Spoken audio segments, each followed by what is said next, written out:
Today you are going to be doing an assignment about finding the area and perimeter of triangles.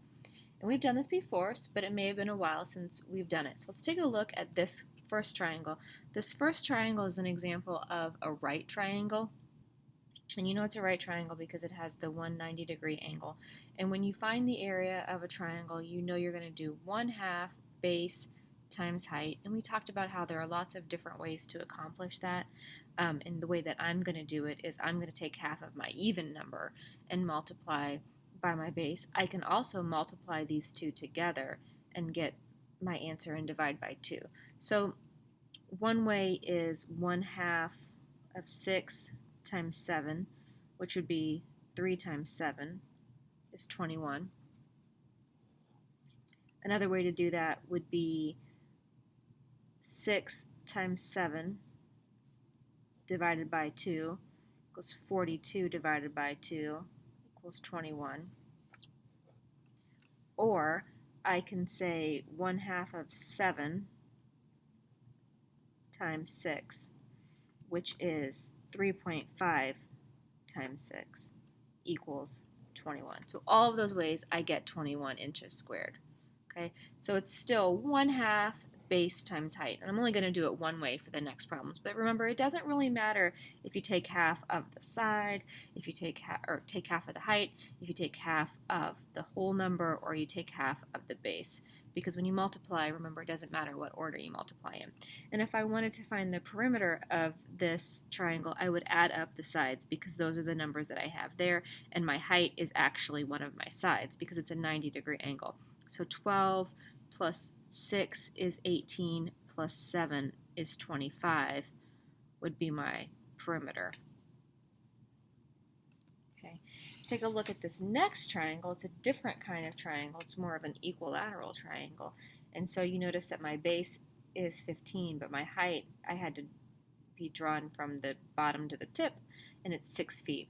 And these are the sides, but they're not the height. So in this one, I'm doing 1/2 of 9 times 15.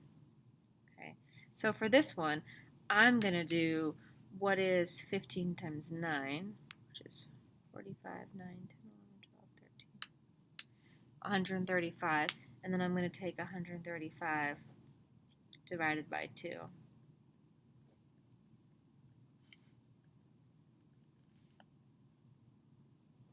And my answer is 67.5 or 67.5. And remember, I know I'm going kind of quickly, but this is review. And since this is a video, you can always pause it, try it, and then check your work. When you go to find the perimeter, remember you don't use this number because that's not on the outside, and the perimeter is the distance around. So you've got 9 and 9 is 18 plus this bottom 15.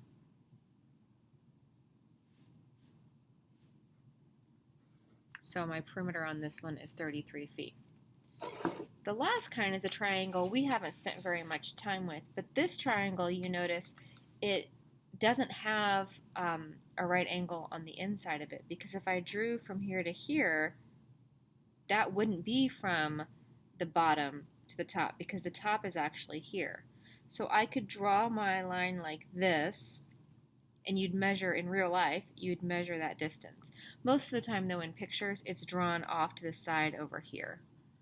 But either way, that's the reason why, because remember, you're going from the bottom of the base to the tip.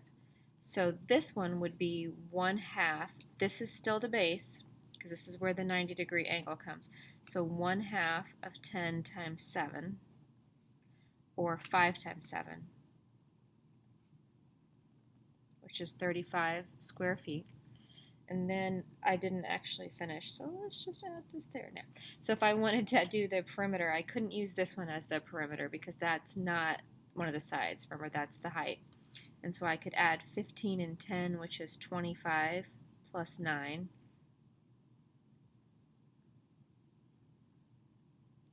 $34 feet. Okay. So these are your 3 main different kinds of triangles you might encounter on the assignment. And again, I know I went a little fast, but we've done this before. I have faith in you. And if you're confused, you can always pause it, and rewind it and watch it again and try to see if you can apply what the video says to the different problems that you have on your assignment today.